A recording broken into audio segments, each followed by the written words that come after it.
ಇವತ್ತು ಸಂಸತ್ತಿನ ಮುಂಗಾರು ಅಧಿವೇಶನ ಮೊದಲ ದಿನವೇ ಲೋಕಸಭೆ ಹಾಗೂ ರಾಜ್ಯಸಭೆಯಲ್ಲಿ ತೀವ್ರ ಗದ್ದಲ ಗಲಾಟೆಗಳು ನೆರವೇರಿದೆ. ವಿಪಕ್ಷ ಸದಸ್ಯರು ನೀಟ್ ಪ್ರಶ್ನೆ ಪತ್ರಿಕೆಯ ಸೋರಿಕೆ ಮತ್ತು ರಾಮ ಮಂದಿರದ ಕಾಣಿಕೆ ಹುಂಡಿಯ ವಿಚಾರದಲ್ಲಾಗಿರುವಂತಹ ಹಗರಣದ ಬಗ್ಗೆ ಗಟ್ಟಿ ಧ್ವನಿ ಎತ್ತಿದ್ರು. ಈ ಬಗ್ಗೆ ಚರ್ಚೆ ಆಗಲೇಬೇಕು ಅಂತ ಪಟ್ಟು ಹಿಡಿದು ಕಲಾಪ ಆರಂಭ ಆಗ್ತಿದ್ದಂತೆ ಗದ್ದಲಗಳು ಸೃಷ್ಟಿ ಆಗ್ತಾ ಹೋಯಿತು. ಇವತ್ತು ಕ್ವಶನ್ ಅವರ್ ಮುಗಿತಿದ್ದಂತೆಯೇ ಶುರುವಾಯಿತು ಸರ್. ಒಬ್ಬೊಬ್ಬೊಬ್ಬರು ಬರೋದಕ್ಕೆ ಶುರುವಾದ್ರು.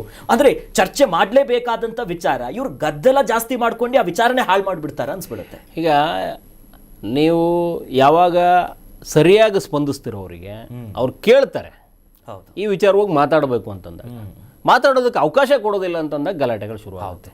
ಅಥವಾ ಇದಕ್ಕೋಸ್ಕರ ಒಂದು ಸಮಯ ನಿಗದಿ ಮಾಡಿದ್ದೀವಿ, ಆ ಸಮಯದಲ್ಲಿ ನೀವು ಮಾತಾಡಬಹುದು ಅನ್ನೋದೇನಾದರೂ ಇಟ್ಟರೆ ಅಲ್ಲಿ ಏನೂ ಗದ್ದಲ ಆಗಲ್ಲ. ಇವರು ಗದ್ದಲ ಮಾಡಬೇಕು ಅಂತಲೇ ಹೊರಟಿದ್ದಿದ್ರು ಕೂಡ ಸರಿಯಾಗಿ ಸಮಜಾಯಿಷಿ ಕೊಟ್ಟರೆ ಓಂ ಬಿರ್ಲಾ ಅವ್ರ ಕೈಯಲ್ಲಿ ಆಗುತ್ತೆ. ಅವ್ರು ಮಾಡೋ ಪ್ರಯತ್ನ ಮಾಡಲಿಲ್ಲ. ಮತ್ತು ಈಗಿನೂ ಹೊಸದು ಶುರುವಾಗಿದೆ. ಅಲ್ಲಿ ಒಂದು ಸ್ವಲ್ಪ ತಾಳಮೇಳ ತಪ್ಪಿದೆ. ರಾಮ ಮಂದಿರದ ವಿಚಾರ, ನೀಟ್ ಪರೀಕ್ಷೆಯ ಪ್ರಶ್ನೆ ಪತ್ರಿಕೆ ಸೋರಿಕೆಯ ವಿಚಾರ, ಇದಕ್ಕೆ ಯಾವುದಕ್ಕೂ ಉತ್ತರ ಕೊಡದೇನೆ ಅಧಿವೇಶನ ಆಗೋದೇ ಇಲ್ಲ. ಹೌದು, ಮುಗಿಸ್ಲೇಬೇಕು ಅಂದರೆ ನೀವು ಉತ್ತರ ಕೊಡಲೇಬೇಕು. ಯಾಕಂತಂದರೆ ನಿಮ್ಮ ಕಣ್ಣಡಿಯಲ್ಲಿ, ನಿಮ್ಮ ಅಳತೆಯಲ್ಲೇ ಆಗಿರುವಂಥ ಲೋಪಗಳವು. ಅದಕ್ಕೆ ಉತ್ತರ ಕೊಡಬೇಕು. ನೀವು ಕಟ್ಟಬೇಕಾದ್ರೆ ಪೋಸ್ ಕೊಡ್ತೀರಿ, ಕಟ್ಟಬೇಕಾದ್ರೆ ಹೋಗಿ ನಿಂತ್ಕೊಳ್ತೀರಿ, ಇಲ್ಲಿ ಉತ್ತರ ಕೊಡಿ ಅಂತ ಹೇಳ್ತಾ ಇದ್ದಾರೆ ಅವರು. ಆದರೆ ಇವರು ರಾಮನ್ ನಂಬದೇ ಇರೋರು ಬಂದು ಪ್ರಶ್ನೆ ಕೇಳ್ತಾ ಇದ್ದಾರಲ್ಲ ಅಂತ ನೀವು ಸಬೂಬು ಕೊಟ್ಟರೆ, ಇಲ್ಲ ರಾಮನ್ ನಂಬೋರು ಕೂಡ ಕೇಳ್ತಾ ಇದ್ದಾರೆ, ಅರೆ ನನ್ನ ನಂಬಿಕೆಯ ದುಡ್ಡನ್ನ ನೀವು ಅಲ್ಲಿ ಪೋಲಾಗಕ್ಕೆ ಬಿಟ್ಟಿದ್ದೀರಲ್ಲ, ಹೆಂಗೆ ಬಿಟ್ರಿ ಅಂತ ಕೇಳ್ತಾ ಇದ್ದಾರೆ. ಅವ್ರು ಕೇಳೋದ್ರಲ್ಲಿ ತಪ್ಪಿಲ್ಲ. ರಾಮ ಮಂದಿರಕ್ಕೆ ದೇಣಿಗೆ ಬಂದಿರೋದು ಹುಂಡಿ ಹಣದ ವಿಚಾರದಲ್ಲಿ ಅವರು ಅಷ್ಟು ಕಳ್ಳರ ಒಳಗಡೆ ಬಂದು ಆ ರೀತಿ ಕಳ್ತನ ಮಾಡ್ಕೊಂಡು ಹೋಗಬೇಕಾದ್ರೆ ನೀವು ಸುಮ್ಮನೆ ಕೂತಿದ್ರಿ. ನಿಮ್ಮನ್ನು ನಂಬಿಕೊಂಡು ಆ ಒಂದು ಟಾರ್ಗೆಟೆಡ್ ಪ್ಲೇಸ್ ಅದು. ಹೌದು, ಈಗ ಬರೀ ದುಡ್ಡು ಕಳ್ತನ ಆಗಿದೆ ಅನ್ನೋ ಉದ್ದೇಶಕ್ಕೋಸ್ಕರ ಅಲ್ಲಿ ಭಯ ಆಗ್ತಾ ಇರುವಂಥದ್ದಲ್ಲ.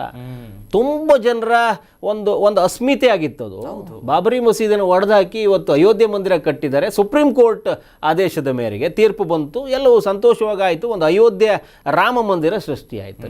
ಅಲ್ಲೊಂದು ಜಗತ್ತನ್ನೇ ಸೃಷ್ಟಿ ಮಾಡಿದ್ರೆ ಆ ಜಗತ್ತಲ್ಲಿ ಸುರಕ್ಷತೆ ಇಲ್ಲ ಅಂತಂದ್ರೆ ಯಾರಿಗೆ ಬರೋದಕ್ಕಾಗತ್ತೆ? ಟ್ರಸ್ಟ್ ಮೇಲೆ ನಂಬಿಕೆ ಇಲ್ಲ.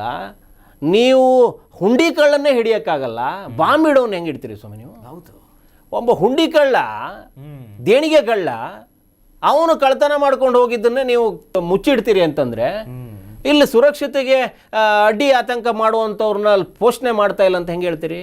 ನಿಮ್ಮನ್ನ ಹೆಂಗೆ ನಂಬಿಕೊಂಡು ಬರಬೇಕು? ಜಗತ್ ಪ್ರಸಿದ್ಧಿ ಆಗಿದೆ.